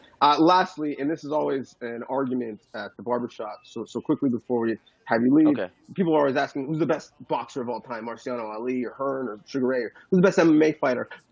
Here, it's who's the best Raptor. So we need an answer from you on all three: best boxer, best mixed martial arts, and best Raptor of all time. Go. Oh my gosh. Okay, I'll start with MMA because that's my thing. The greatest mixed martial arts fighter of all time is the man who hails from Saint Isidore, Quebec, Canada, the great George Russ St. Pierre. Why? Because he only has 2 losses on his record, and guess what? He avenged both of those losses. And for John Jones, who, by the way, it's funny that you say this, taking shots at me on Twitter today, John Jones, wasn't very nice of him. Because I said John Jones is not the GOAT. He's not the GOAT. You know why John Jones is not the GOAT? In my mind, it has nothing to do with his arrests. It has everything to do with the PEDs. George St. Pierre doesn't have a single PED infraction on his resume. And if you have PEDs on your resume, unfortunately, you get disqualified from that discussion. So in my opinion, George St. Pierre, number 1 as far as MMA is concerned. Now let's talk about boxing. I'm not a huge fan. But to me, it's hard to argue against 50-0 Floyd Mayweather. To me, the greatest defensive boxer of all time. There's a lot of names that come to mind: Jake LaMotta, Sugar Ray Robinson. Ali later in his life wasn't as good, but early on he was tremendous. But it's really hard for me to argue against 50-0. And if you want to take away the Conor fight, 49-0, the fact that he never got hit, that he literally got dropped once, to me is hard to argue against. So I'll go with Floyd Jr. And then greatest Raptor of all time. Oh man, that is so hard. I mean, listen. This is going to be controversial, but it has to be Kawhi. I'm sorry. It has to be Kawhi. If we want to take away Kawhi from it all, then there's a couple that come to mind, but I'll have to go with Mo Pete, the great Morris Pete. Wow. What? Whoa, wait a minute. That's not real. That's the perfect place to start. Listen, Moby. Ariel. I'm cutting that soundbite out and sending it to him. He'll be thrilled. My man Yeah. Mo Pete, Alvin Williams, what's up? I love you guys. We gotta go, Ariel. We appreciate All right. this, and I don't know what else we're doing. Hopefully, there's more Raptors Rewind watch parties that we do during this time, and if there are, we hope that you can join us again because again, you're phenomenal. You're one of Canada's best and the world's best at what you do. So we appreciate finally making the time for us today, man. Finally. No, I appreciate you guys. You guys do a great job. I listen to all the podcasts, Free Association. I listen to all that stuff, man. I love all that stuff. You guys do good Cut stuff. that out, You dude. guys Clip that. Hey, I'm a fan. They got to bring back The Lead with Jeff Blair and Stephen Brunt. What happened to that? Ryan Walsh, get on that. I love that podcast. You guys do a great job. Personally, I like Primetime Sports better than Writer's Block in terms of name, not in terms of content, just a name. Don't get all mad at me, but you guys do a great job. I'll probably never be allowed back on here, but I loved it. I loved every second of it. We'll Thanks, fight guys. for you, man. Ariel, thank you so much. Thank you so much. You can follow him Thanks, on guys. IG and Twitter, Ariel Helwani. Stay safe, my man. What do I do? Just press stop casting here? I'm sweating. That's I'm all worked That's up. it. That's KG, all. if you're out there, KG, Ariel Helwani, that was unbelievable. It's so true that when you're young and you have an athlete and you think that moment's going to happen and they spurn you, you'll never forget it. Oh my gosh! Great. I will All right, never forget that interview. That was incredible. I gotta say it, guys. It's the Raptors Watch Party presented by DoorDash. Your favorite local restaurants are still open for delivery. Delicious delivered DoorDash. We have another guest right away joining us on the at our Raptors Rewind Watch Party. It's now former Raptors assistant coach, current Lakers assistant coach, Phil Handy, who are fortunate to have some time to have with us for some time today. Phil, firstly, thank you for joining us. You were part of a parade in Cleveland. You were part of a parade here in Toronto. Compare the two. How was this one in comparison to the one in Cleveland?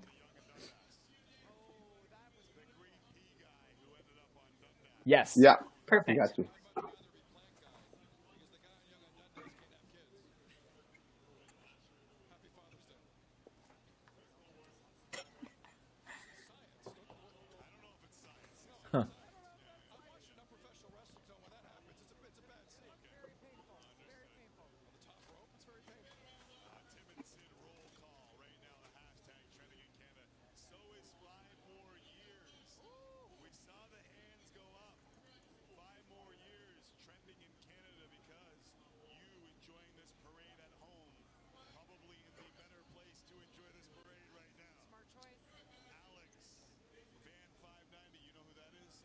Phil, do you remember a lot from that day? Because the three of us were saying like it was so overwhelming, like that we're watching back and going, oh yeah, that was amazing. That was cool. Look at all the people. What do you really remember, if anything?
It appears we are having some connectivity issues with you, Phil. So we're gonna get you to restart the cast if that's okay, just to stop casting and to start again because it appears that we can't hear you on the platform. So we'll have you do that. We'll get back to Phil Handy right now. For those who are listening on YouTube, I can summarize what he just spoke about. He talked about the contrast between the parades in Cleveland and Toronto, and he mentioned about how both are obviously special, but in Cleveland, he didn't really know what to expect, so he was overwhelmed by kind of all of it. But Toronto, he said, you know what, I'm going to enjoy this. And he said he recorded a bunch of stuff on his phone and I imagine your phone would run out if you recorded the whole parade because of how long it was. But he said he did it different in this one because of what he learned in Cleveland. Not to say one was better than the other, but both were special. But this one, he had a parade under his belt, and he talked about how some people never get to get there at all, but he's fortunate that he's now gotten 2 opportunities to celebrate like this. I feel like I did a decent job at summarizing what he said. Yes? No? Verbatim, dude. How did you do that? Do you have a photographic memory? I'm impressed. Photographic memory? I'm listening. Okay, well, fair enough. You saw him say it.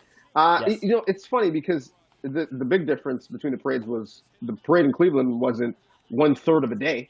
Like, it wasn't that long.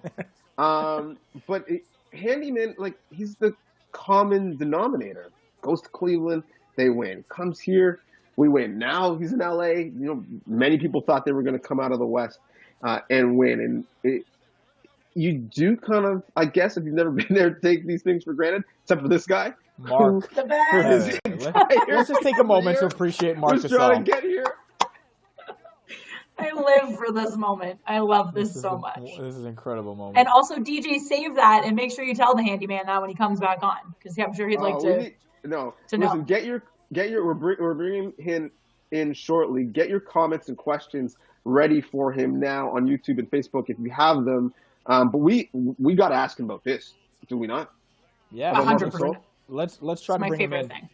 If we can. There he is. Let's try again. Do you want to ask him? Yeah, Phil, I mean, I had an actual serious question for you, but who cares? Can you please explain this, Marcus Saul? Like, when this is a level of day drunk that I don't know I've ever seen. This is championship level day drunk. This is years and years of fighting in the paint to get to this level. When you saw this guy on fleek to that level, your thoughts were what? Well, can you guys hear me? Yeah, we can. Hopefully they can hear you too. Okay. Man, listen, when I saw Mark is so reserved, so laid back, so calm. I was like, yeah, Mark, go ahead, bruh. Like, if there's ever a time to just let loose, listen, live your best life, man. So I saw Mark back there and was like, go ahead, man. Enjoy every moment of it. That's what you're supposed to do, right? Enjoy it. So Mark just let it all hang out, man. I loved it. DJ, do you want to ask your serious question now? Yeah, my serious question is, like, are you the common denominator? Like, do you have it somewhere in your contract? I go somewhere. With me comes a chip because you end the drought in Cleveland, you end the drought in Toronto, and then Braun and Maverick are probably on the phone like, we got to get you out here in LA with Danny. And you guys, before everything was shut down, looked like you were going to be at that level to win a chip. Again, I'm sure this pause is heartbreaking because you mentioned it. You don't get these opportunities that often, but it's just us talking. Phil, what's the secret? Man, listen, no lie, I'm just extremely blessed. I can't even front in the sense that, again, man, I've talked about. There's been coaches that have coached in the NBA for 30 some odd years, and they've never had the experience of being in the Eastern or Western Conference Finals, let alone making it to the NBA Finals. And, man, I just think right place at the right time. Look, I've worked extremely hard to get to where I am, but, man, I've been blessed to coach some of the best players and work with some of the best players to ever play and be a part of some great teams. And I can't put a pulse on it. Man, I'm riding the wave. I'm riding the wave like no one else. And it's like it's kind of like a drug. I don't do drugs, but it's kind of like a drug in the sense that, man, that feeling of making it to the finals every year, I want to feel it. I want it on repeat. People put their music on repeat. I want to get to the NBA finals on repeat. And again, look, it's not realistic. I've been really blessed to be in this position and be a part of the last 5 finals. And I'm just taking full advantage of it and not taking any of it for granted. And yes, our team was playing well. So were a handful of other teams. And I think at this point in life, man, it's, basketball's a game. We kind of see what's going on in the world. I was kind of shook to my core earlier today, finding out about Kat's mom passing.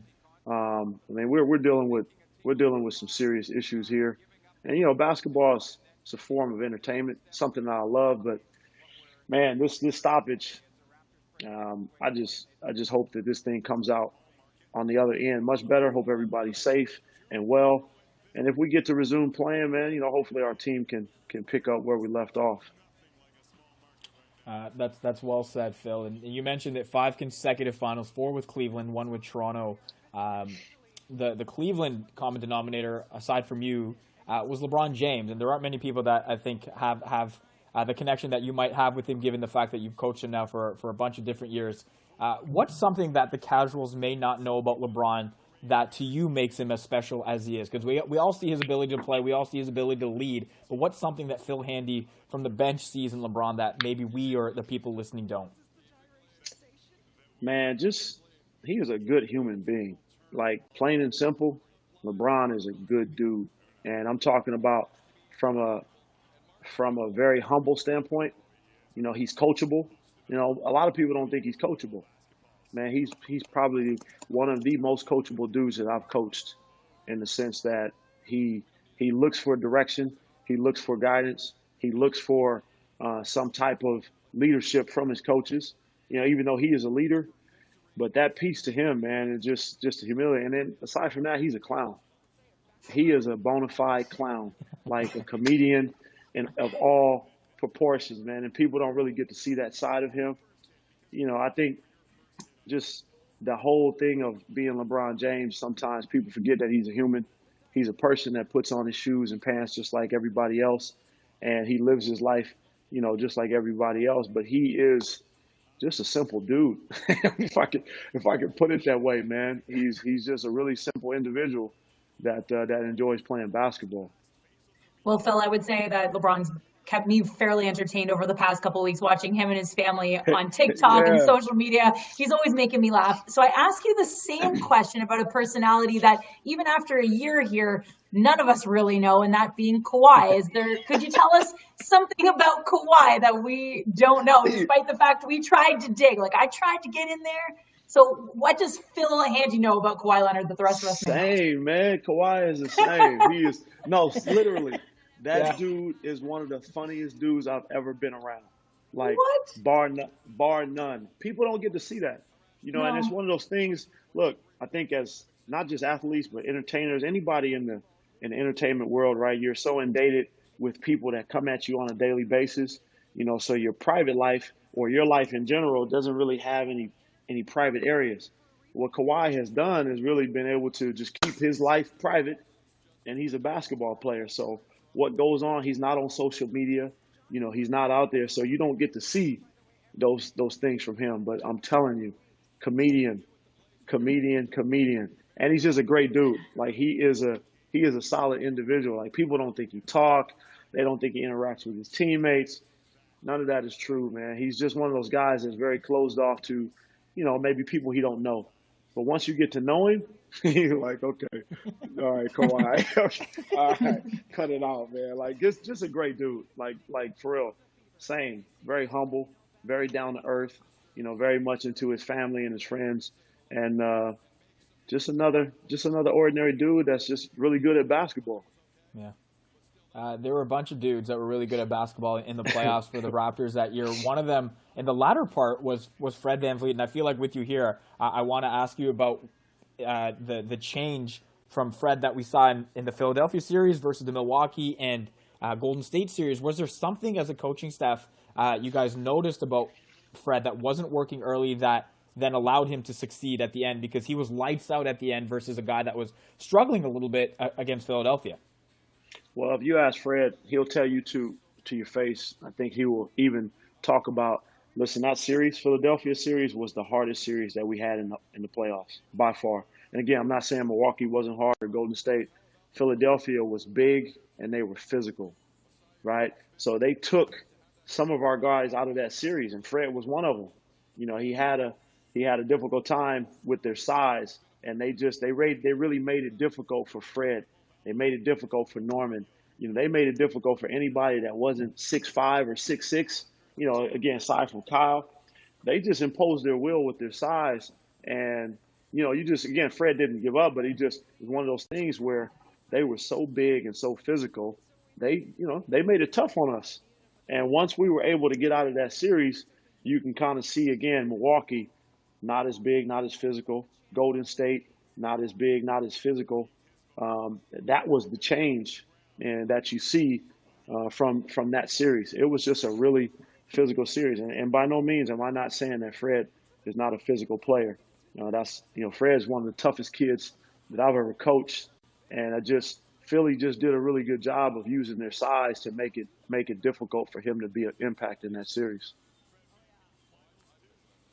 It's the Raptors Rewind Watch Party presented by DoorDash. Deej, go ahead. So we're seeing these scenes, and we're all born and raised here and have wanted to see this for a while, but you were at a place that went through us to have a chance to have scenes like this. Why come to Toronto? Why come to Canada? Why be on Nurse's staff, a guy you've known for a while? What was that thought process? I can't look at Mark. Mark is amazing. Yeah. It's really hard to have a serious conversation when Mark is wild out outside. Titanic, Mark. But did he just pray for a second? I'm really surprised there are not more memes of Mark acting like this. I haven't seen any memes, but to answer your question, look, man, I think the coaching industry is a tough one. It's almost like a revolving door type of thing. There's a saying that goes around in the coaching circle: you get hired to get fired. And so, how many times have you seen a coach stay someplace 6, 7, 8 years? Right, it's very rare. The Popoviches, the Doc Rivers, the Steve Kerrs, and whoever else. I was in Cleveland for 5 years. Had a great run in Cleveland, and I really think I outgrew my role there, and I think the Cavs also felt like partly they wanted to go in another direction, and it just kind of seemed like all these things were being dismantled. I wasn't sure if LeBron was leaving, but that year my contract was up, so. It was just like, okay, what's next for my career? And I knew that if Bron was leaving, I wasn't sure if I was going to stay in Cleveland because, for me, winning is important and having the opportunity to compete to win. And I always felt like Toronto was a very strong team. We were just a little bit stronger. They didn't have an answer for LeBron those years, and that was the deciding factor. Just against Toronto and Cleveland. It was just a lot. So when that thing went down, I was looking at options, and I had different teams contact me about come here, and I really wanted to be in a place where there was an opportunity to continue to compete. There was no guarantee that Toronto would win, but I made the decision and said, me and Nick had history. Nick opened up the opportunity for me to come to Toronto.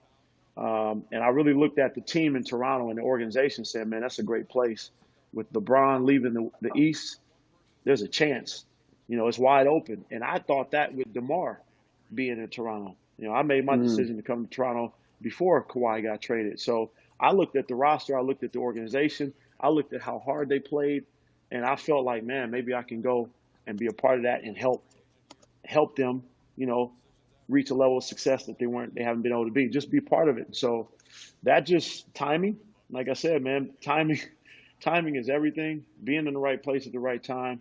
Nick gave me an opportunity. The organization gave me an opportunity to come. And 2 days after I signed my contract, Kawhi Leonard gets traded to the Raptors. That worked out nicely. No. Listen, I want to say this because I think people think. Listen, I really believe that the Raptors had a chance to compete with DeMar being there, and he was one of the guys that I was really looking forward to working with. Phenomenal talent, and I used to hate playing against him when we were in Cleveland because the kid's a problem, and I really felt like he was one of the guys I really wanted to work with and try to help and see what we can do. So I would have firm belief that Toronto had a chance to compete for the championship before Kawhi got there. Well said. Phil, listen, I'm just watching these parade scenes too, and I was like, oh my God, I can't believe this is real. We're about to get to the speeches, Phil, so we want to thank you for spending a few minutes with us and shedding some insights on a whole bunch of different things. Like we've said to everybody and to everybody watching as well, we hope that you continue to stay safe and healthy, and that when we do come out the other side, it is better off, and we can finally get back to the real distractions of the world, which are the sports and not what else is going on right now. So, Phil, thank you so much for shedding some insights with us today. We really, really appreciate your time. Appreciate it. And best of luck.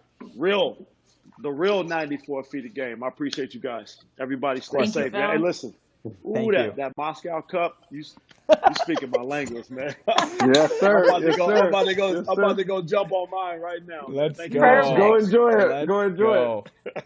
All right. Thanks, Phil.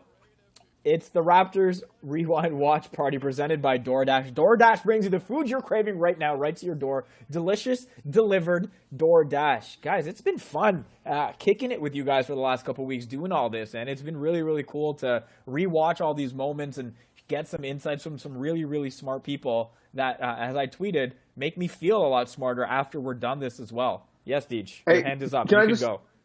Can I just throw this out to you, to Dee, to everyone watching on YouTube and Facebook and tweeting us on Twitter? Thank you. I've really enjoyed this. I've enjoyed the DoorDash meals and watching sports. And I need to do this. This has become part of my routine. Can we get together and maybe do this for maybe a dunk competition? Maybe a dunk competition that a Raptor wins? Maybe a dunk competition that a Raptor wins and gets all 50s? Can we do that? In the year 2000, I think? Something that was like that. That was a good year. That was a good year. That was a very good year. I feel like maybe we should do something like that. You in, Faze? I mean, you already know I'm in. I got the shirt to match. Don't worry. You know what, guys? Friday, April 24th. Like, we got a couple weeks, maybe. Like, let's see if we can put it together and get our people talking. I'm open. Okay? I think the schedule's open. I'm pretty free. Let us know. YouTube, Facebook, you want to see it? Let us know. All right, guys, so we've got that on the docket, but for now we've got some speeches from the parade, from Nathan Phillips. They finally made it. We got it in a more timely fashion than it happened in real life, but we want to hear from the fellas. So we're going to send it to the stage so you can hear from the championship-winning Raptors.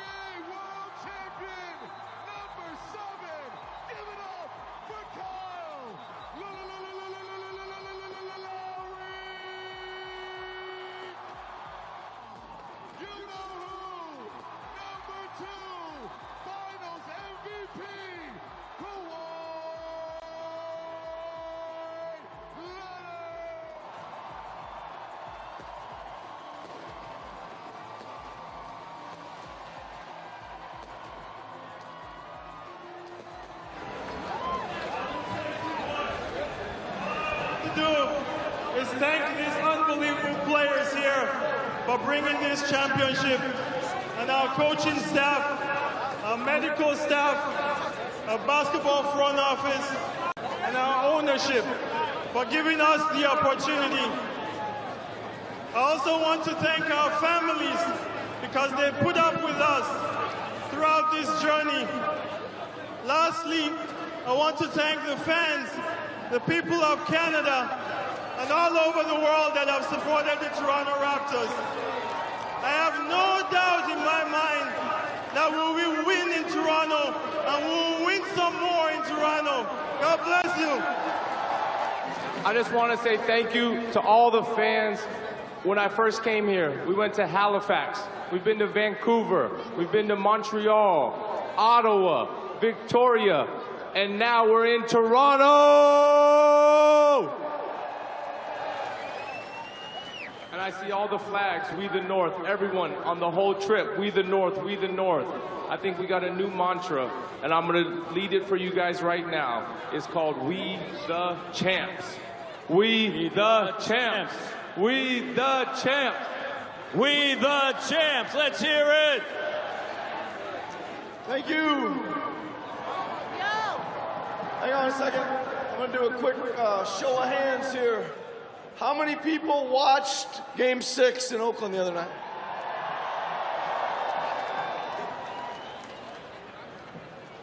Hey, I just want to say, first of all, thank you to the great players. Man, was given a great team to coach. Give them a round of applause for me. Awesome. Unbelievable toughness, courage, work, determination, togetherness. Man, they were awesome. They deserved it. They really deserved to win the title. Thank you to my coaching staff.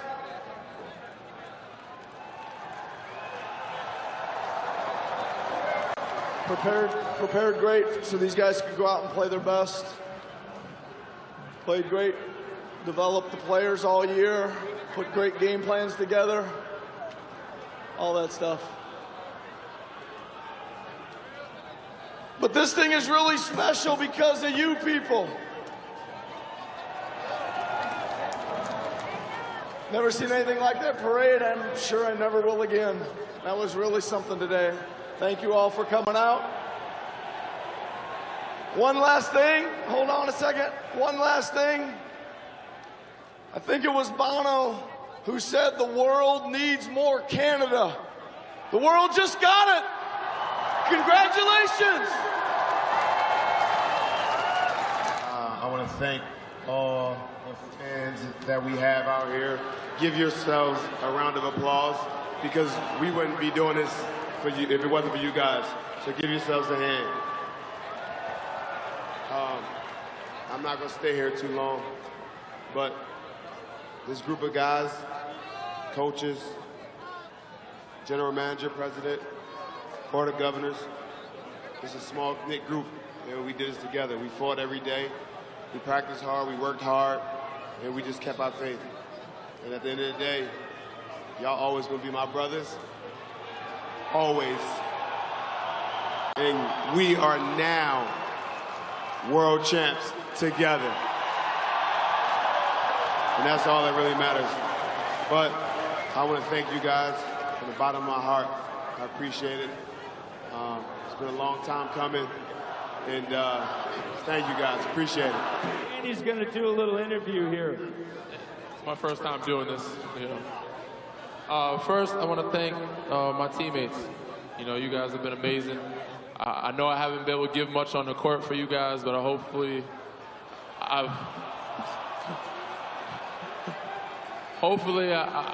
helped you guys, you know, in the locker room a little bit with some leadership. Now, in all seriousness, I know I've been a pain in the ass all year trying to be a player coach and teach you guys some habits and things and how to be a champion. But you guys have taught me a lot, man, this year, and I really appreciate you guys and having my back and encouraging me, even when I had some struggles throughout the way. So I really appreciate you guys. Thank you. And to the fans, I really want to thank you guys for embracing me. I know I'm the other guy in the trade. I really appreciate you guys embracing me with open arms as the other guy in the trade and making me feel at home and allowing me to enjoy this ride and win the championship. So thank you guys so much. I really appreciate it. Hopefully we can do it another year. Yo!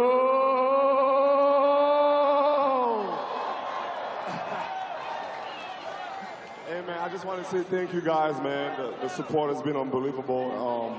So excited to be here. I'm glad we did it for you guys. You guys deserve this. And, you know, we world champs, so let's enjoy this. Thank you. Spicy P.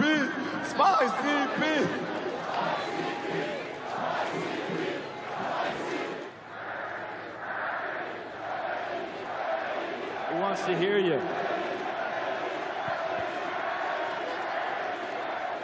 I ain't got a whole lot for y'all, man. I just truly want to say that you guys should really enjoy this moment. This is it's a very special moment, not only for us as an organization, but for the city, the country of Canada. And me personally, you guys kill us when we lose. You killed us when we got swept 2 years in a row. So you better celebrate this the rest of the summer. Until next year. We delivered. We delivered. Now it's your turn to deliver for us. Enjoy it, man. How hungry are you? How hungry are you? You know what? One thing, me and my teammates, we know you guys was very hungry. So for so many years, right? I'm right or no? Me and my team, we know that you guys was so hungry for so many years. You guys be waiting for this moment. That's why me and my teammates, we cook for you this trophy right here. Yes. And I just want to thank you for always be here for us. Since my first time I got here, me and my teammates, you guys never give up, man. You know what I'm saying? Even when people never believe in us, you guys always believe in us. Right? So like Freddie said, we need to enjoy this all summer. We world champions!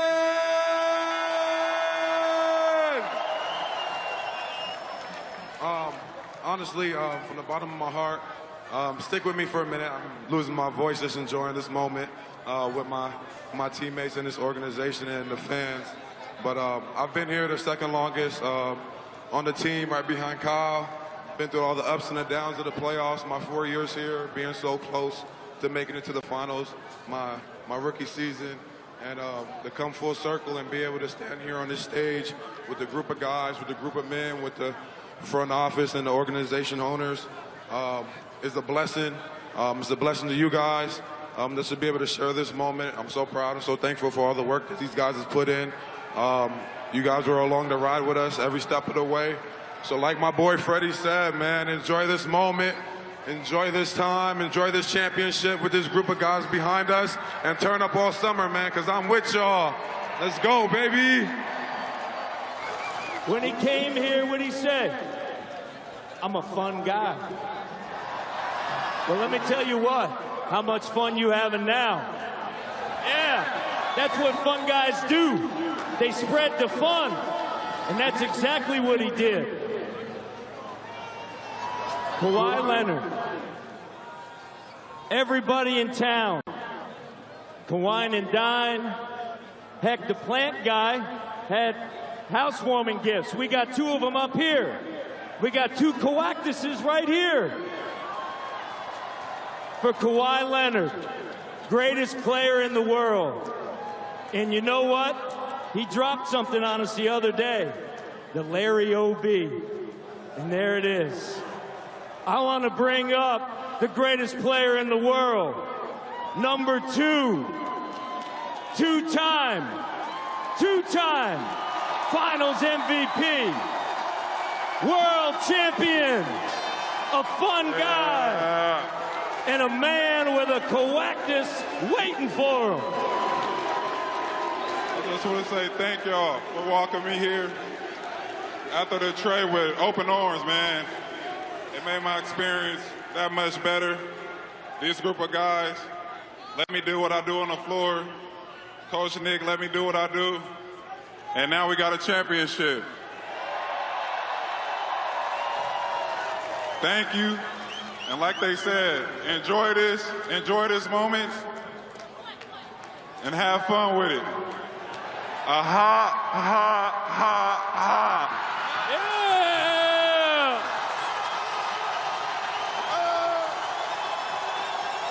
What it do, baby?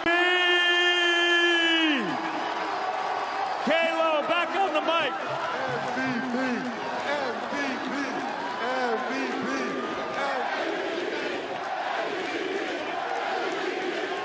Ladies and gentlemen, make some noise for Ron Burgundy from the Channel 4 News team.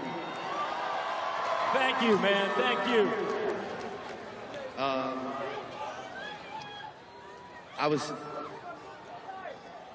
I was talking earlier today, and I was saying that, you know, a lot of people use the term "you deserve this" as like a negative thing, like, hey, you deserve that. You deserve that.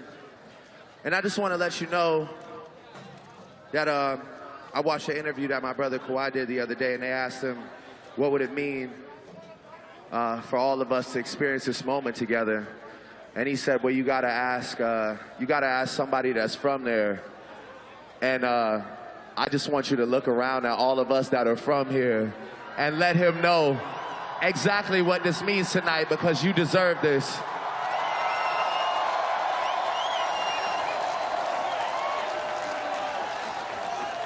This is a talented, relentless group of guys that put it all on the line and sacrifice everything for each and every one of y'all this year. And I want you to know that these moments are few and far between. So today, I know you'll get on your phone and you'll look at your pictures and you'll look at the clips online, whatever outlets post. But right now, this is what I want you to do. This is what I do at shows that are really important, and this is one of the most important moments I've ever been on stage in my life. So this is what I want you to do.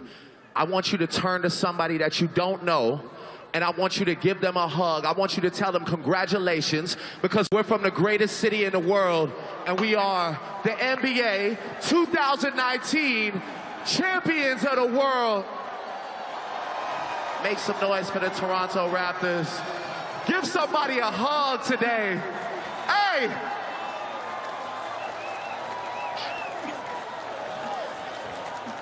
That's what I like to see. I like to see all that love.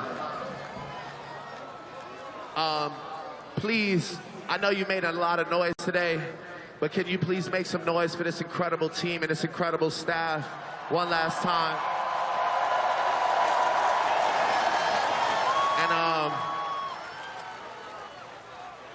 And I hope that all these guys will join me this year, because we're bringing OVO Fest back, so I hope we can go crazy. Hey! I go by the name of Drake. I love each and every one of y'all. I hope you enjoy this moment. Like I said, you deserve this in the best way possible. Make some noise for your team, the greatest in the world. All right. There's a list here of things I miss, okay? And I forgot about. Okay. I forgot, I missed the he stay hashtag because it was amazing. Yes. And my God, I was pumping it out after this. When I saw Masai and Kawhi hug, oh, he stay. I forgot what to do, baby. I forgot that Kawhi coined it the Larry O.B. I forgot about the Coactus. I definitely remember the laugh. I forgot about open mic into TED Talk Drake, and I forgot about bald fades because it's been a minute right now, and everybody is looking dressed to the nines here and decked out. Holy crap! What a scene! What a scene, guys! Oh my God! I forgot there were bodies on top of the Toronto sign and the archway, and they were like, "Please get off the archway and the Toronto sign," but there was nowhere for anyone else to go, so everyone was just everywhere. That was wild. Deej? I forgot what it was like to give somebody a hug, and I almost teared up when motivational speaker Drake made the entire crowd do the opposite of social distancing. But look at Mark. I did not forget that Mark was on 1,000, and he still is. Freddie Van Vliet and Kawhi Leonard, evidently, or actually, and Serge, would be the bronze, silver, and gold for those speeches. Man, I miss those scenes. And actually, I love these watch parties. Thank you, too, for putting up with me and for all my outrageous questions and for me going to get food from DoorDash. Thank you, DoorDash, for delivering it when I needed it. And I love the fact that, I'm going to be able to consume these watch parties as a fan this weekend, Friday and Saturday, as we do some Jays watch parties and some NHL watch parties. Yeah, we got a Jays one Friday, NHL watch party Saturday. Of course, keep it locked on Sportsnet on social media for more info leading up to those ones and any other ones that we have planned. Again, we teased and mentioned perhaps there's a dunk contest from the year 2000 featuring a Toronto Raptor at the time that we should do.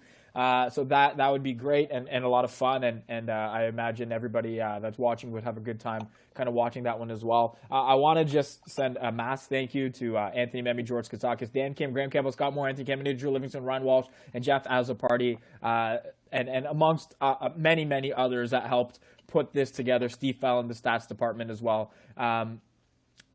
Again, the three of us get to host this, but the team that goes on, the team behind the scenes that puts this together is responsible for everything that you guys see on YouTube and on Facebook, and makes it extremely easy for us. And it's been really fun and a nice distraction from everything that's going on outside those windows right now. So Deej and Danielle, to you two, thank you. That was a lot of fun the last couple of weeks. I can't say that enough. It was, and I'm so happy that we teased that we're doing it again, because I'd be really sad if we weren't. So I'll see you cats very soon. I'm just going to call you guys. She just watched Tiger King, eh?